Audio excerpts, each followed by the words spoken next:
Did you know flower frogs are vessels that are specifically designed to hold flowers securely in an upright position? Over the past years, they've become increasingly popular in vintage decor. They might come in a variety of different shapes, sizes, and colors. They might be made from ceramics. They could be made from different varieties of glass with different numbers of holes in them. And a fan favorite are the metal ones used to hold different ephemera. Hi, I'm Sylvia with Backyard Brushes in Fountain City, Wisconsin. And in today's video, I'm going to transform some new metal flower frogs into some faux vintage decor. And I'm also going to create some different types of ephemera to sell with my flower frogs. They are great sellers, whether you're selling online, in a booth, or at vendor fairs. So let's roll up our sleeves and let's get creating.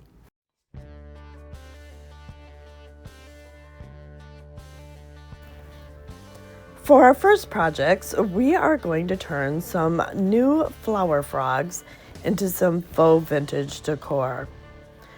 I ordered these flower frogs off of Amazon, and I'm going to start off with 3 of them, and I am peeling off the rubber pieces that come off the bottom, and I'm just throwing them to the side. In my jar, I am going to mix vinegar, and I'm going to tell you, I don't really have a specific recipe. I believe it's supposed to be 1 part vinegar with 1 part hydrogen peroxide. I just pour it into what I feel like might be roughly 1 to 1. And then I just dump a bunch of salt, iodized salt, right into the mixture. I then drop my flower frogs into the jar, and I'm actually glad I didn't break the jar because they are kind of heavy since they're made out of metal, especially the larger one. And I just let those sit for, well, it was supposed to be 1 day, but it ended up being 2 days. And then I pulled them out of the mixture. And okay, in the future, I'm going to use a wider glass jar.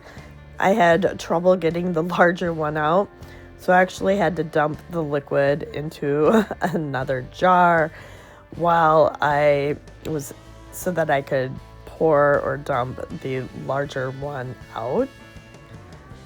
And to be honest, I wasn't that crazy with how they turned out. I didn't get the rusted effect that I was going for.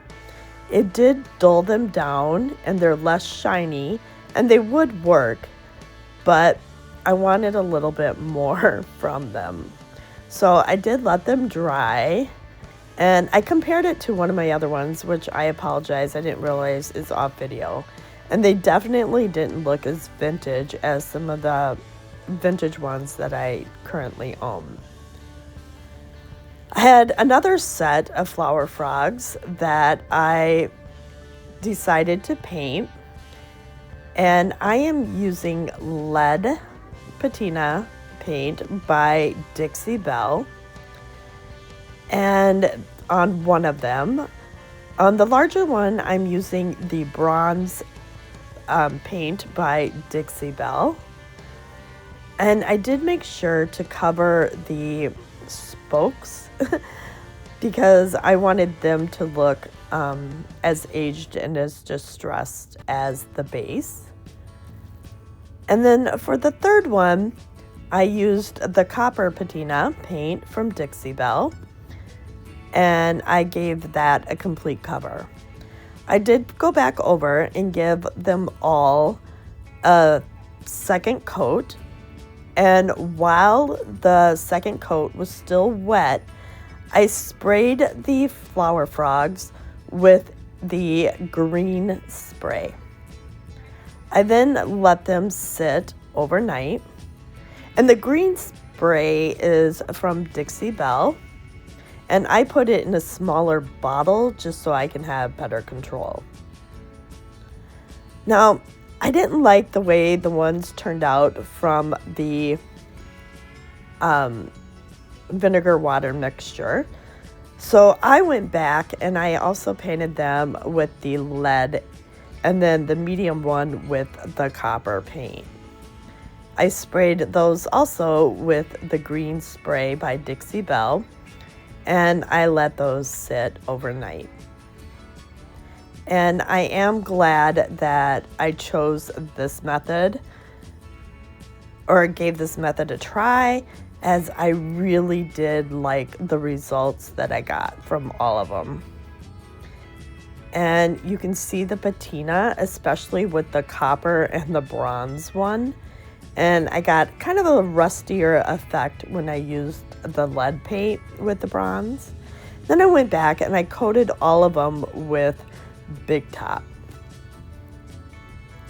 I wanted to make sure I sealed in the paint so that it wouldn't rub off on any ephemera that it was used. And here you can see the lead with the green.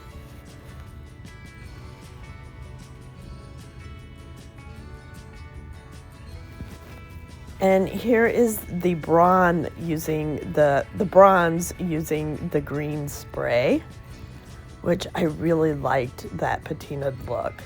But I have to say the copper with the green spray was my favorite of all of them. And I'll probably have to try it again using the blue spray.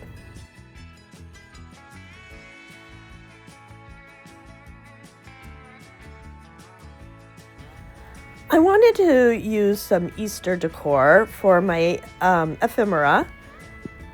So I ordered these transfers actually from Amazon, and they actually worked better than I thought compared to the IOD and the Prima I've used in the past.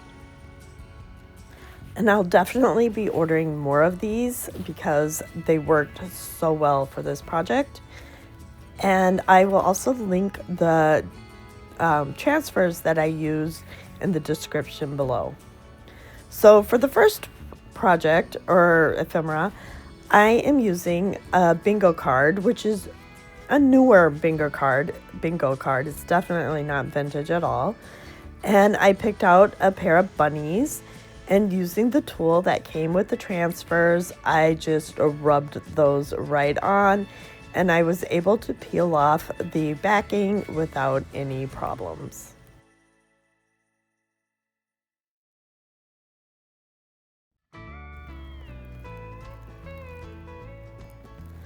I did seal the transfer onto the bingo card using DIY liquid patina. Using Howard's Chalk Teak, I don't know how to say it, I'm guessing, dark wax, I just smeared in circular motion. I went around the edges and then I filled in the middle, and I just covered that whole bingo card with the wax to get rid of that white, bright white, newish look. And I just used a paper towel to wipe off the excess wax. And I liked the way it dinged up the card so it didn't look brand new.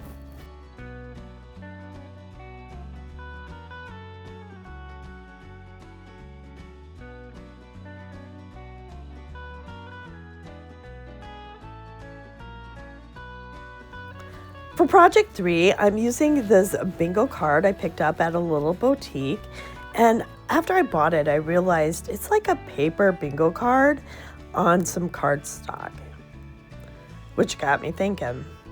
I cut out this lamb, and using the exact same technique, I used their tool to rub it on, and I had no issues transferring it right onto the paper without using anything to seal the paper first. After I got it rubbed on, I did varnish the transfer into the paper with the back of the transfer. And using the Howard's wax, I just went around in circles, and I used the wax to seal the transfer onto the card. and I just wiped it off, and it helped give it that vintage look.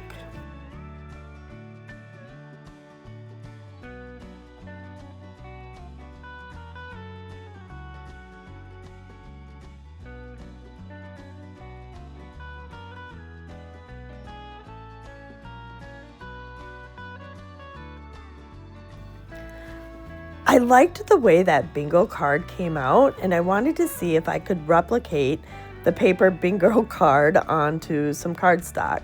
So I cut up a birthday card and I painted it white on both sides. And I grabbed a paper bingo card that I had also previously ordered off of Amazon, and I can leave that link in the description below. And I just cut out the cardstock to size up with the bingo card. And I guess I kind of went out of order here. I did cover the rest of the card up to use for another project.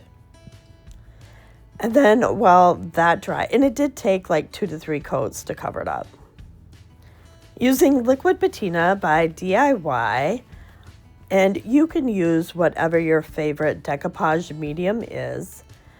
I adhered the paper bingo card to the birthday card. And I just used even amounts of the liquid patina and just used my fingers to place the bingo card onto the cardstock. I used the liquid patina to seal the bingo card onto the card, and I did let that dry. Using parchment paper, because it was starting to wrinkle and bubble, I covered the bingo card and I used my Cricut heat press, and it ironed those wrinkles right out. I chose this cute little bird and egg from the same pack of transfers, and I used the exact same method. I placed the transfer onto the bingo card, which is already sealed with liquid patina, and I peeled that right off. And I did decide to seal it again with the liquid patina to help adhere everything in place. And once the patina had dried, I used the Howard dark wax again, and I just went over my edges, and then in the center, it's almost like cleaning off my brush in the middle of the cards. And I wiped off the extra wax with a paper towel.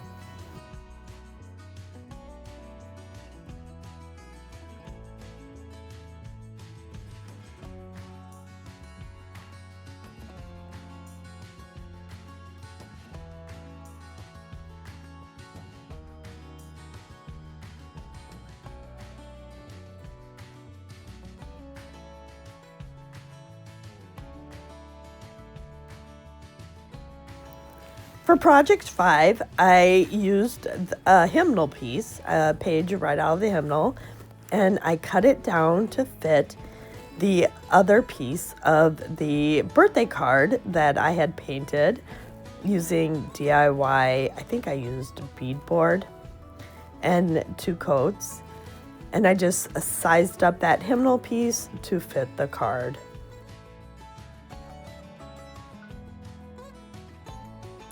I used the exact same process, liquid patina by DIY, as my decoupage medium to adhere the hymnal page to the cardstock.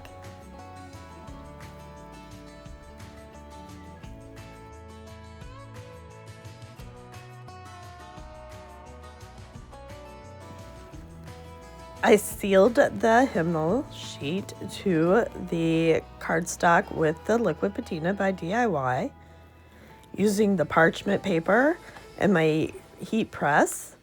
I ironed out my wrinkles, and once it was dry, well, it was dry before I ironed it, I cut out this cute little bird, and using, again, the exact same method, I just rubbed on the transfer peeled it off, varnished it with the back of the transfer to make sure it was adhered to the hymnal piece. I sealed it with liquid patina.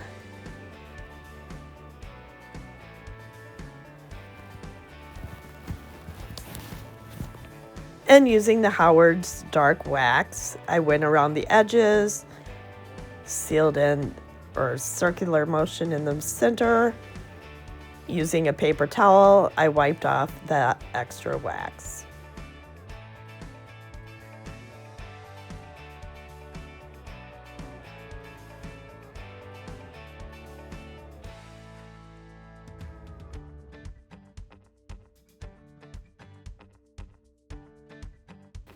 Now, Project 6 was actually inspired by Connie, the painted photographer.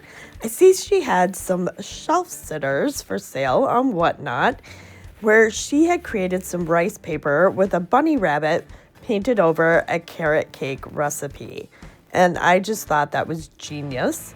So using her inspiration, I just wrote out a carrot cake recipe on a blank index card.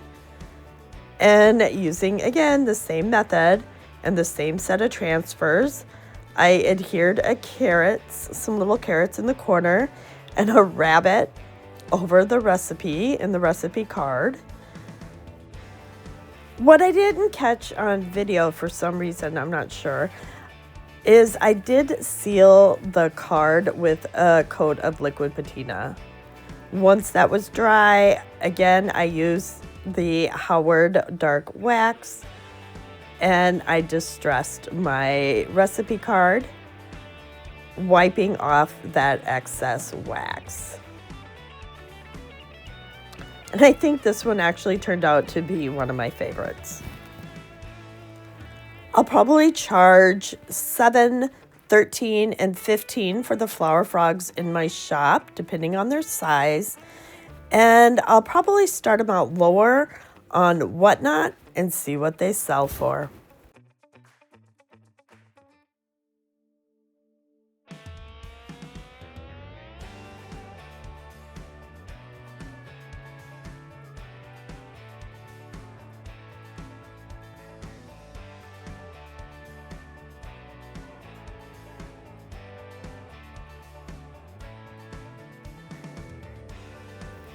Please let me know in the comments below which one of these projects was your favorite, and is this something that you're going to give a try or would have in your own home? If you found this video inspirational, please hit subscribe below and follow me along on my creative journey. Thank you.